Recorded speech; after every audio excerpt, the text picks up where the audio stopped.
अस्सलाम वालेकुम, मेरा नाम इकरा नफीस है और मैं क्लिनिकल साइकोलॉजिस्ट हूँ, जिसको माहिर नफ्सियात कहते हैं। जैसे ही माहिर नफ्सियात की बात आती है तो एक नज़रिया बना हुआ है कि जो माहिर नफ्सियात हैं जैसा कि ज़हनी अमराज को डील करते हैं, इसी तरह बहुत से हम ज़हनी अमराज को डील करते हैं और उनको रहनुमाई देते हैं। इसमें बहुत ही कुछ कॉमन मेंटल इलनेस भी हैं और मेंटल डिसऑर्डर्स भी हैं। उनमें से आज हम एक मेंटल इलनेस पे बात करेंगे जो बहुत ही कॉमन है, हमारी सोसाइटी में भी बहुत कॉमन है और पूरी दुनिया में जो है इसके बहुत ज़्यादा मरीज जो हैं वो देखे जाते हैं, जिसे हम कहते हैं शिज़ोफ्रेनिया। शिज़ोफ्रेनिया भी इसको कहा जाता है और स्किज़ोफ्रेनिया भी कहा जाता है। शिज़ोफ्रेनिया में जो मरीज है इसमें कुछ इसकी अलामात होती हैं, जैसा कि हम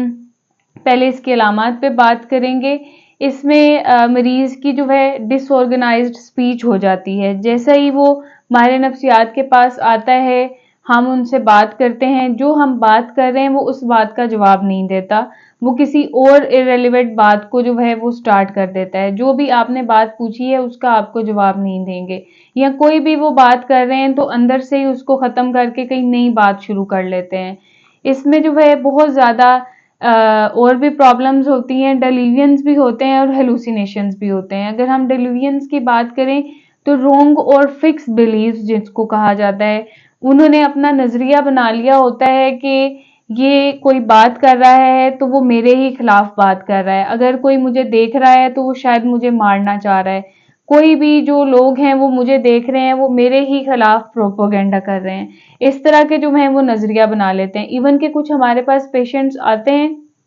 उनकी फैमिली जो है आके हमें बताती है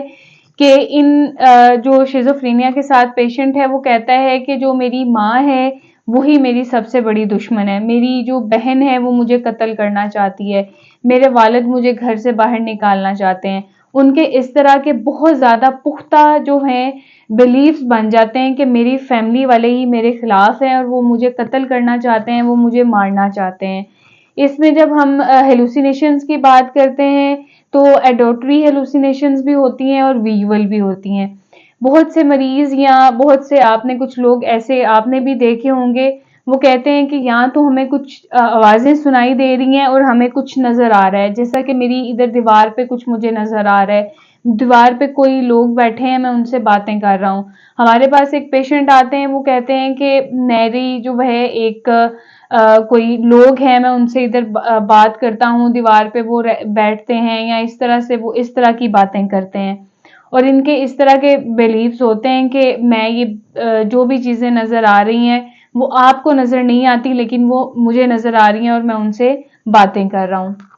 इस तरह से हम इस्लामी नज़रिया भी ले लेते हैं, जो फैमिलीज को है कुछ अवेयरनेस ना होने की वजह से कि ये एक ज़हनी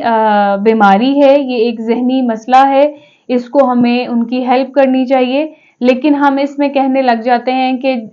इस्लामी पॉइंट ऑफ व्यू से जी इसमें कोई हाजिरी हो रही है या इसमें कुछ इस तरह का प्रॉब्लम है, लेकिन इस तरह से नहीं होता। इनकी कुछ और भी अलामात हैं, जैसा कि अपनी सोशल इंटरेक्शन ख़त्म कर लेते हैं, इनकी कोई भी सोशलाइजेशन नहीं रहती और अच्छे से कोई भी अपना काम जो है, जो डेली रूटीन लाइफ जो होती है इनकी बहुत ज़्यादा डिस्टर्ब होने लग जाती है। हमने अक्सर औकात देखा होगा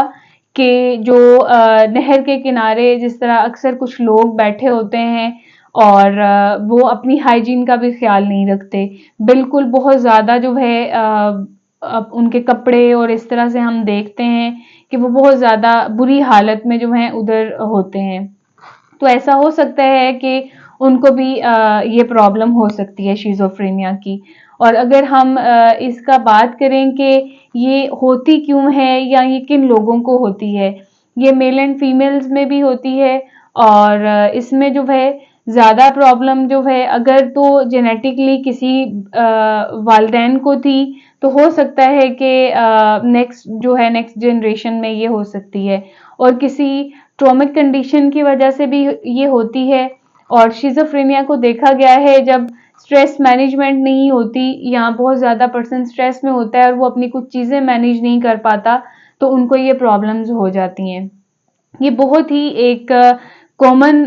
इलनेस है, ये बहुत ज़्यादा बीमारी जो है हमें देखने को मिलती है और बहुत ज़्यादा लोग जो हैं इसमें सफ़र कर रहे हैं, लेकिन उनको ना इसका पता होने की वजह से वो अपना जो बहुत ज़्यादा टाइम ज़ाया करते हैं और उसके बाद वो डॉक्टर्स को कंसल्ट करते हैं। इसके लिए जो है आप माहिर नफ्सियात की भी हेल्प ले सकते हैं, आप साइकेट्रिस्ट की भी हेल्प ले सकते हैं। हम डिफरेंट थेरेपीज से उनको डील करते हैं और इनको साइको एजुकेट करते हैं, और शिज़ोफ्रेनिया को ट्रीटमेंट करने के लिए, इसका ट्रीट करने के लिए, उनको हेल्प करने के लिए जो फैमिली है 70% अपना रोल अदा करती है। अगर तो फैमिली इस बीमारी को समझ रही है, अगर तो फैमिली उनका साथ दे रही है, तो बहुत हद तक जो है चांस होता है कि जो मरीज है वो इस बीमारी से निकल जाता है। और इस तरह से जो है साइकेट्रिस्ट भी और साइकोलॉजिस्ट भी इनको हेल्प करते हैं। Thanks for